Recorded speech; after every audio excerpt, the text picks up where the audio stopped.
Welcome, everyone, to another episode of You Don't Know Jack. This episode is titled Bad Advice. It's pretty straightforward. I'm Dr. Haley Perlus. And I'm Dr. Jack Groppel. I'm the Jack, I think. I don't know. But, as Haley said, we're going to talk about bad advice today. This is honestly, I think both of us, this is one of our favorite topics because people use phrases that are catchphrases, and sometimes they have no idea the impact that the words are. I mean, the words we say matter, everyone. And the one that I want to start off with is the concept of suck it up. We've all heard that. Now, what does that mean? And what is the context? I want to tell you a quick story. And this story is in my book, my new book, Mountains Within.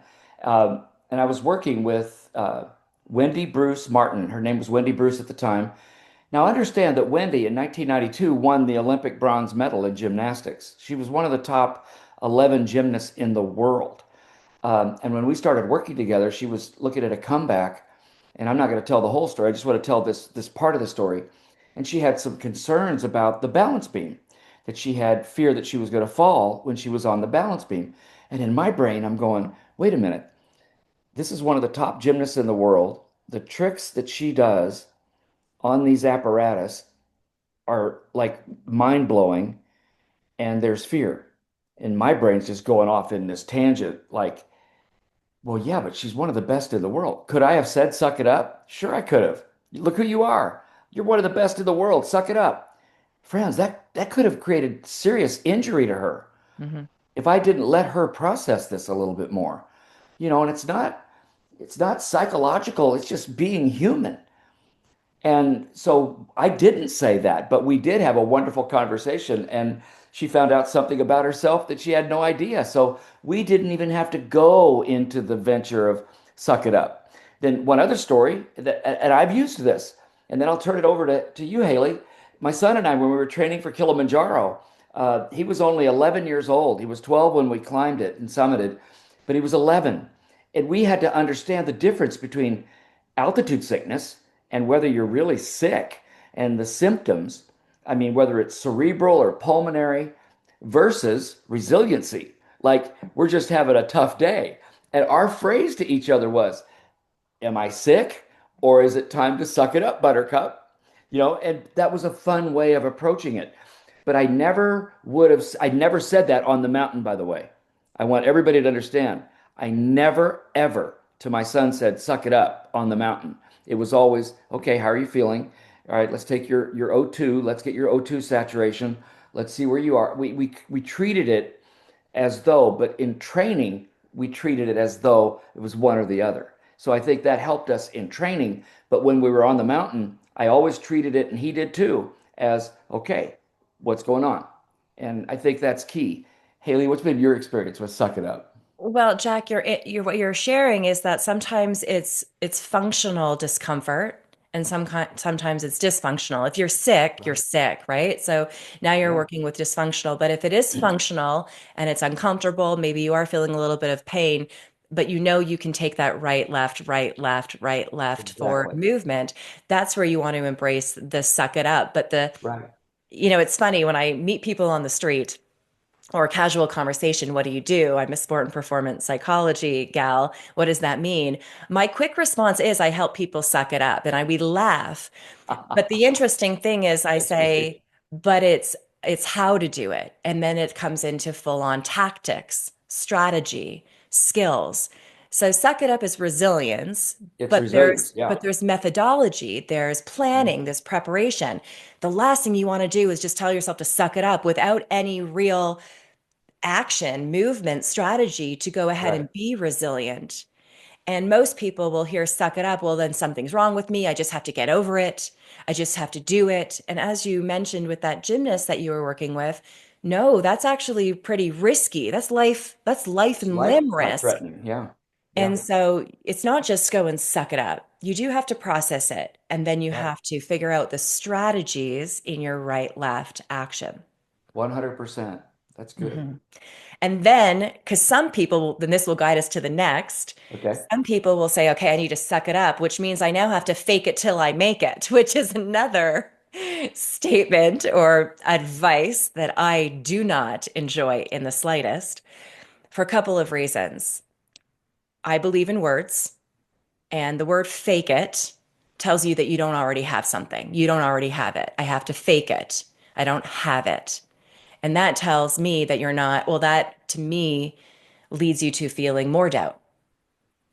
I'd rather you make it as small as you can, but let's find something to believe in. And then grab a hold of that thing that you actually believe in and then go act as if. So, Jackie, before we There you go. started recording, you and I were talking about the difference between fake it till you make it and act as That's if. right. And we were discussing how fake it, that implies that I don't have something. So I'm going to find something that I do believe in, and then I'm going to take that and use it and act it out as if it's there. Yeah, I applied this when I was on this very large speaking tour in the late 90s, and I was traveling all over the world with dignitaries, and we were in sold out arenas. I was the health and fitness speaker. But the interesting thing is nobody knew who I was. So here I am sandwiched in between. Now we're in front of 20,000 people, live audience, and in between. I'm following Christopher Reeve. So everyone's crying when he left stage. Here's Superman, who's a quadriplegic. And then I'm preceding the headliner, which could have been Margaret Thatcher, Mikhail Gorbachev, Muhammad Ali. So there I was. So all I was a good bathroom break. Haley. I mean, think about it. Here's Christopher Reeve. Then I've got Margaret Thatcher. Who's this guy? I'm going to go to the bathroom right now. So I had just a few seconds to keep them in their seats. But the point about all this is that when you walk on stage and people don't know who you are, you try to fake it till you make it, you're going to die a slow death.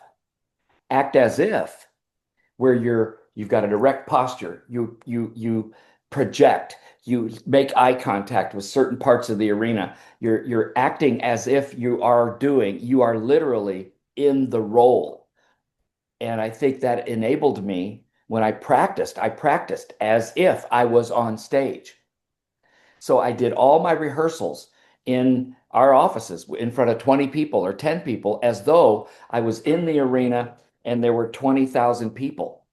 And that I think is so key to this whole discussion that fake it, no, act as if helped me get my mind in the right place. Right. And probably, I mean, I didn't know you then, but probably based on your strengths. You know, Correct. you have this ability to connect with people. You're a storyteller. And so when you go up there and you're acting as if, yes, you're acting as if you're going to do a fabulous job and give a great presentation, leading with your strengths. Right. So we're not 100%. faking anything. No, not at all. No, you're not And faking at all. And in fact, I had an assistant with me that she traveled with me to all of these events. And one day at a break, I always went up on the stage when they were on a break. So there were people in the arena, but you could see where it was. And we walked up there and she was on stage and she literally looked at me and says, I need to leave. I need to leave right now. She just was way out of her element being even on the Mhm. stage, Mhm. not with any expectation. No one was even looking at us, but it was just the overwhelming size of these large arenas and what was happening. Right. And then when you So go and act as if, you create a greater probability that you're going to be successful. that's exactly right. That's exactly right. So then we're going to talk about moving into the third one, this Please. thing called success versus failure. Okay. And you and we look at it a little bit differently, but ultimately I think we come up with the same thoughts. This idea that failure is not an option. Correct. You go first, and then I'm gonna follow. But what do you think Well, about? when I think of phrases like failure is not an option, I try to think about the derivation. Where does it come from? And very often it comes from things like something where you're on a mission. And it could be a life and death mission, military, law enforcement, that you're going into a hostage rescue situation. But you see, you might have the overall umbrella that failure is not an option, but now you get in the moment, you're not thinking, you're singularly focused on what has to happen. and you're literally so focused. So I've heard people say it. What makes me nervous about that phrase is that somebody says in sport, like if I miss this free throw, failure is not an option. Seriously, or you miss a serve in tennis. Really? This is not. So I look at that whole derivation of how it started, but even if the derivation, understand that they're not focused on failure. They might have that umbrella and make that statement. Then they get singularly focused on what they have to do, knowing full well that what they're trying to do is increase their chances of doing well because there's no guarantees on anything, especially in a volatile environment. So I get really nervous when I hear people in sport, for example, or someone who's a speaker or they've got a budget defense. Failure is not an option. Then you're going to focus on the failure. You Right. know, it's the word that you just put front and center in your brain. You're not trained to make that statement and then be singularly focused on what you have to do. Right. And then you're developing a real negative relationship with failure Right. because you become so scared of it, which means it then starts to control you. And so if One of we, my favorite phrases ever came from Thomas Edison. I don't know if you've ever heard about it, and our listeners, but he said, and I'm going to butcher this, but I know I'll paraphrase it correctly, but I'm not going to get it exactly. He said, have I ever failed? Not really. I did learn 10,000 ways that it didn't work, but I've never failed, not once. And I yes. just think that's brilliant. See, yeah, and I love the meaning and I love what he's saying because you learn and a popular athlete in today's world, Lindsey Vonn, she talks about learn and Mhm. erase, learn and Right, erase. right. You learn from your mistakes and then you erase. I look at it a little bit differently. I'm not afraid of the word failure. I'm okay with having some failures Me too. as long as we're able to reset, regroup, learn, Right, erase. But right. the more I come to terms with I might have a failure. I might lose a client. I may not be able to help someone. I may make a mistake on stage. This athlete that I was working with just this morning, her words were, I'm afraid of failing. And that relationship, I'm afraid of failing, becomes all she can think about. And so she stops thinking about the success and ultimately, if we're going to be amazing at what we do best, we need to want success more than we fear anything else. And failure is something we fear. So we want success more than we fear failure. But if you're constantly harping in on the fact that failure is not an option, you actually don't want success more because you want not to fail more. Yeah, I know you write. I know you talk about this in your book, Personal Podium. In my book, Mountains Within, I actually talk about this whole idea to that failure is not your identity. If you fail at something, that's not who you are. Right. Um, Making mistakes is not who you are. So what I believe, and I've got this quote in my book, is to learn how to win with grace, but lose with honor. You don't lose your identity if you lose a tennis match or you lose a basketball game or you lose a card game. So, but also if you win, do you have to be in your face on people? I mean, I just think the extreme parts of failure and winning, that's where failure's not an option. Come on, failure's not an option. Nah, I don't know. I mean, when I worked at HPI, my partners would tease me when I'd go to speak at these big events. Don't screw this up. I mean, I could decide to hold that in my heart. God, I can't screw this up, or ha ha ha ha, I'll do my best. So it's the relationship you have with the words. Yeah. And I'm noticing that in the work that I'm doing, we're talking about this relationship with failure. And when we can kind of acknowledge it as, okay, I might fail. That's the Hmm. reality That's of the right. work that I'm doing. I might fail. Whew, like sigh of relief, weight lifted. And now Yeah, I'm free to go and focus on how to give myself the best shot at success. exactly. 100%. And then you don't find yourself cutting corners, because of the afraid to fail. And you just talked about winning with honor. Was it winning? Say it Winning again. with grace. Winning with Winning with grace. grace. Losing with honor. So in other words, you don't lose your identity when you Right. lose. You But lose with honor. yes, but let's focus on that winning with grace because it's Yeah, not winning at all costs, correct. which is the next bad That's right. advice. That's the next one. And I this love how we're segueing into all of I these. love that. Well done. Good transition. From my perspective, I mean, you get all the time. There's a lot of press right now on pickleball that a lot of cheating is happening. And it's happened historically in tennis, that line calls are really bad. And I mean, and suddenly you want to try to give somebody the benefit of the doubt, but if the ball's in by this far every time and they're calling it out, it's more than a vision problem. I mean, And and for those people who aren't listening, he had his fingers maybe, like yeah, maybe 4 inches apart. 4 inches apart. Yeah. Um, so it's not a vision problem, but the idea, I mean, when I coached in college, we accepted the fact, not accepted, but we planned on how to deal with cheating. So the first time was to question the call. The second time, are you sure? And then you ask for a line judge. Then the players always come up with, Coach, what if it happens on set point? The first time, well, you're going to lose that set. But I want you to stay in control of your emotions. And maybe you get a line judge, but it's how do you process?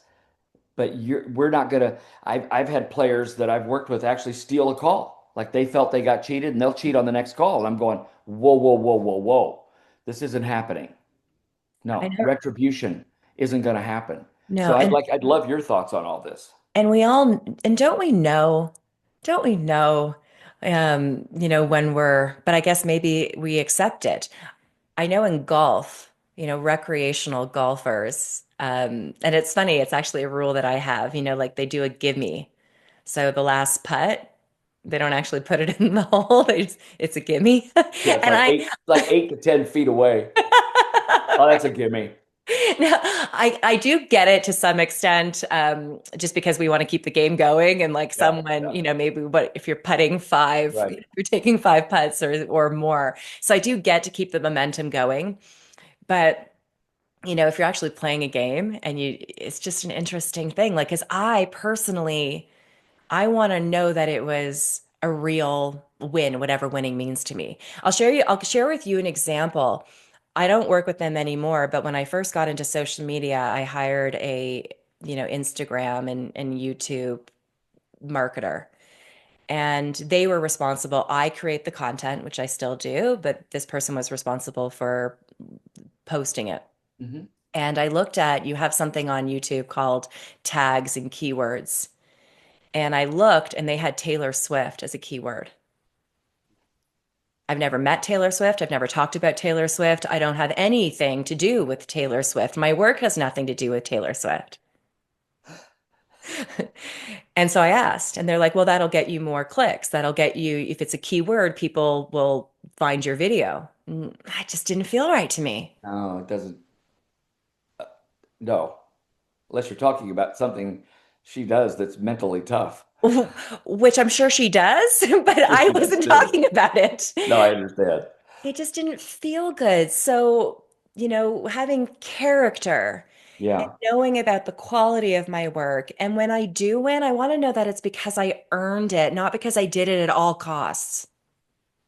No, I hear you 100%. I think we've got this winning at all cost thing, and people again comes back to the self-esteem and identity are tied up into winning and losing, and we just have our culture has lost sight of winning with grace and losing with honor that we mentioned earlier. So this brings me to our next one that I want to ask you. I want you to take this one.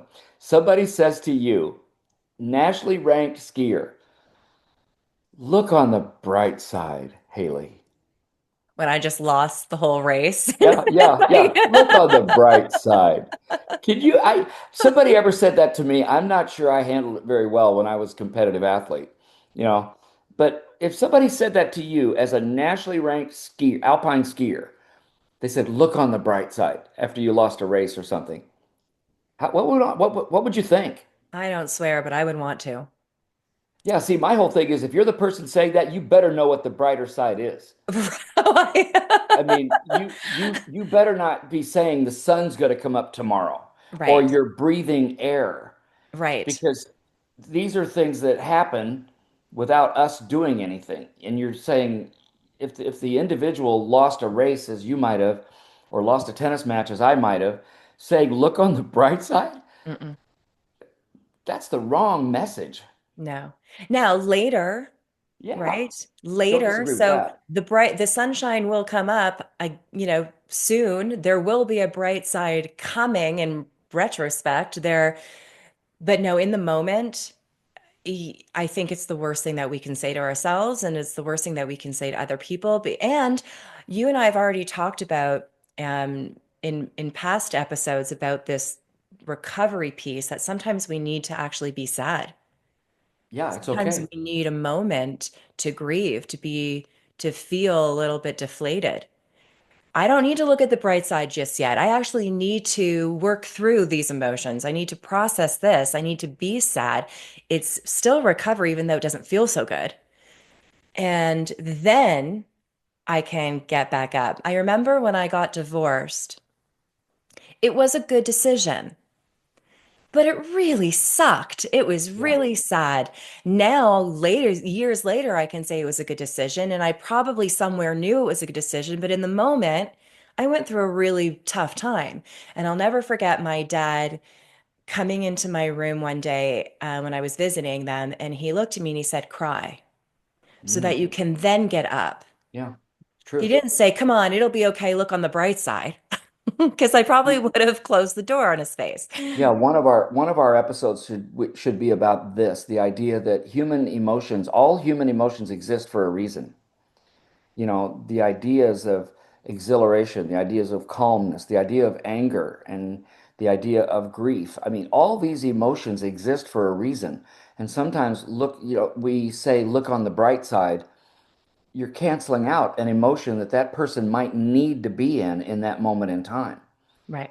To your point, Right. um, I've someday had we ought to do people, that. yeah, You know, no, on we'll do it. emotions. We'll add it on the list. But there are times when people come to me in my coaching practice.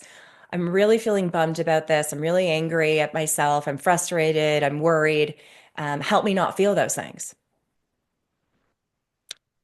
We can help move out of them when it's time. Right. But if you're not feeling those things, then I question why you're investing so much time, resources, energy, because you just did have a failure. So we need to process that. And then 100%. in time, we'll be able to look on the bright side. That's Yeah. why I'm also just going back to the failure piece.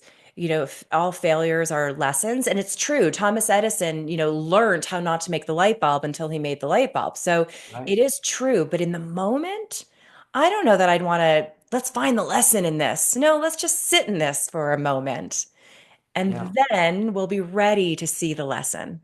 It was funny. That happened to me recently. And I recovered from it, but I was watching a player, really good player, play a tennis match, and she lost. And she come off and she was kind of, in the pits. And I said, and I'm just having a conversation. We've got a relationship, so it's not like I just came in out of the blue. I said, "Did you learn anything today about how you played?" She goes, "No," and just really no. And I said, "Oh, okay. Let me ask you something. If you played her again right now, would you do anything differently?" She goes, "Oh yeah." And I'm going, Right. "Oh," and she just smiled at me. But you see what I did? I didn't try to espouse something on her. Right. All I did was ask questions. But when she realized what she said, it was like light bulbs going off. Like I could have a little bit different. I don't need to be in the pits of the world because I lost this tennis match. Hmm. Hmm. And would you do anything differently? Oh yeah. Oh really? And she just roared laughing. I love that. No, I love that. And then there are times when people will be able to look on the bright side, but they do it on their own. Another story, and really just recently, this morning, there was an event that happened on the weekend, and this one individual from the scoreboard, which is all I could see because I wasn't there, from the results, it didn't look good. But then I sent a text, and I always say, because they always know that I don't just look at the results, I want to hear, Yeah. because the results tell me, they only tell me one thing, what the results are. They didn't tell me the whole story. And Hmm. this individual said, yeah, the results weren't in my favor. And although I'm really happy how I showed up, because I showed up with Oh, the that's good. with how you and I talked about, and I really used my cues. And so there is the opportunity to, if something goes bad, to not just dwell on that only, to also look on other ways to evaluate yourself. But the person has to do that for themselves. We as a They have leader, as to. a coach, can't just say, look on the bright side. No, you can't. And you know, this qualitative, like I said, if you think and look on the bright side, you better know what the bright side is. I Right. mean, but that comes can we transition to the next one that I think that I just the idea of being 1% better every day. Oh God, yes. Let's go 1%. there. It's so qualitative. I hate that. Like you're saying 1% better. The heck does that mean? I've been in this business for decades and I don't know what that means. Now, let me get real because, many years ago I had bilateral knee replacements. I had both my knees replaced at the same time. Well, trust me, for a few days you cannot do anything. You can't even take care of yourself because you can't put any weight anywhere and you can't do anything. And it was insurmountable to me.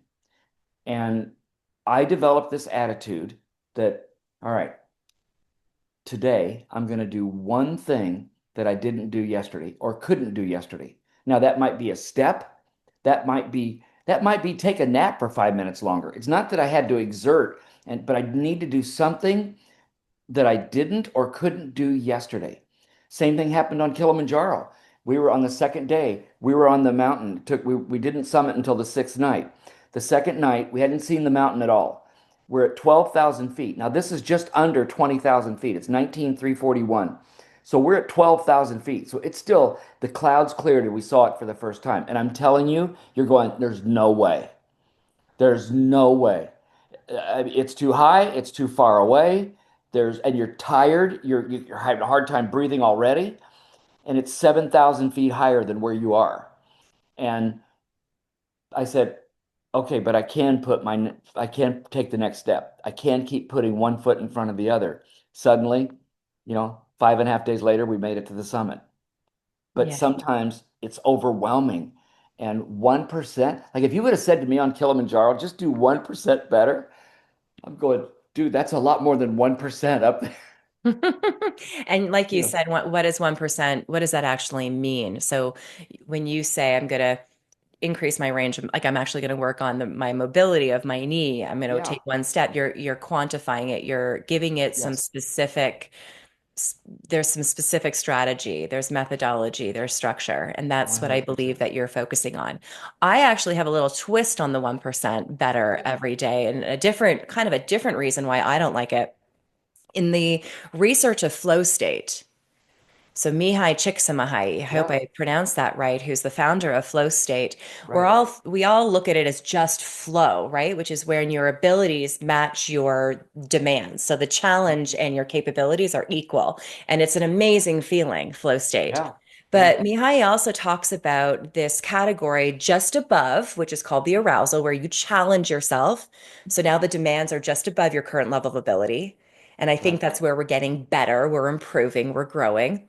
But then we all neglect, and we can't neglect just below flow state is this area called control. It's the control Mm, zone where mm, you challenge yourself just below your current level of ability. So mm. you do 20 push ups instead of your max 25. Still takes effort. And that's the control zone. And I think in the world that we live in, sometimes we do need to feel a little bit in control. I agree with Sometimes we that. do need those days. So it's Yes. not always being better. Because I'll tell you, if we're always being better, to me, that's very similar to I need it to be perfect. And if I wake up one morning and I go on these road bikes, and if I look at my typical trail and I'm like, not feeling my best today, I just, for whatever reason, feeling tired, and I need to be 1% better every day. So I might as well then not go because I won't be better at today. Right. But if I give myself permission, you know what? Today just might be a control day. I'm going to get on that bike and see what can happen. And this is where accountability can help Hmm. to have accountability partners, but we have to pay attention to our accountability partners. I could go back again to when I had my knees replaced. It was about 5 or 6 days, 6 days afterwards. And it was the first time I was going to be taking steps upstairs on a staircase. And the physical therapist said, "All right, Jack, let's go to try a step or two up." So I make the first one, I'm good. Make the second one, I'm good. She goes, "Okay, that's enough." I get, "No, no, no, no, I'm good. I really want to do more." So I kept going. I'm even humming the theme song to Rocky in my brain. And guess what? The next day, I was in so much pain Pain. because I overtrained. I did not listen to my accountability partner, my physical therapist, who knows more than I do, obviously is true, but I was gung ho that I was going to be better, just a little bit better. I could do more instead of paying attention to what mattered. And the person that really was the expert, and where this is where you're in your consulting business is so important to people to help them understand what does that look like? Yeah. What does that look like to challenge yourself versus be in the comforts? What does that look like? Right. And because we do need accountability. Yeah. And both of those spots, that arousal, that flow state, and that control zone, which is not 1% better every day, there's a strong argument for having those moments in your life in order to have that growth and progress. And if I do look at it, now I'm looking at it your way too, Jack. I just want to throw this in there. And if we are going to go with the 1% better every day, you're right. 1% better at what? And maybe it's better at taking a day off. Maybe it's Mm, better at that's right. listening. Maybe it's better at, so, it's not always go, go, go, go, go, performance, Exactly. performance, performance. 100%. That's why we've got to have people, I just think mentorship, that's another episode we can do one day. Oh, we will. Yeah. But the idea of people feeding into your heart and soul and helping you be accountable, I think it's the key. Yeah. So let's sum it up, not suck it up, but let's sum it up and, and kind of give a review of our pieces of bad advice. And the first one is suck it up. Yeah, just, you don't have to suck it up. It's about building resilience. The science of resilience is what really matters. So, what do you need to do to get out of your comfort zone just a little bit, let yourself have recovery, and create that growth that we've talked about in a previous episode? Absolutely. And none of that takes faking anything. You don't have to fake it till you make it. Find something to believe, a strength that you have. Grab a hold of that strength and go act that out. Act as if, prepare, as you were saying, visualize and prepare it. It's not about faking it, it's about finding something to believe. And that'll then lead you to more success so that you don't have to focus on failure because the more you think that failure isn't an option, the more you focus on the failure. And then when you can stay in the process, let's have a little fun with this. You don't have to look on the brighter side No. because you're actually, if you're process oriented, you're living in the moment and you can find fulfillment in the process more than you can in the results. Because sometimes we get so results driven that we start winning at all costs, don't we? I mean, I'm just throwing the phrases out there. You're I'm just doing going a to throw great them out job. there. I'm just throwing them out there, Haley. Because then if we don't get it right, we're going to try to win at all costs. We'll fake it till we make it, and so on and so forth. And there we go. So there you have it. There's the summary. And this is how we get 1% better. We just That's actually right. talked about how we're going to do it, not just have this, vague, abstract view. Or maybe it's just about giving yourself some control today. That's right. Well, that So was fun. everyone, look, I hope you've enjoyed this with Haley and I today. Make sure you look at Haley's book, Personal Podium, and my book, Mountains Within. They're both out right now, and we just wish you all the best, and we look forward to our next episode with you. Haley, any final words? I do have a final word, Jack, and I want, because yes, your book is out, but at the time of this recording, you just did a pre-launch. And will you share your success, Well, please? it's very humbling. Thank you for asking me. I only found out last weekend that my book is number one in pre-sale. It's pre-sale while we're recording this. It's number one in tennis. So even though it's a more of a book, it's a memoir, but because of my background in tennis, my tennis followers have been getting the book. But then what I found out was if I just get the data, my marketing company called me just this morning. It's number 24 in men's personal growth, all of men's personal growth. It's number 45 in all of personal success, and it's number 94 in all of motivational growth, which is in their minds unheard of in a pre-sale like this. So I'm honored beyond belief and humbled. So thank you for asking.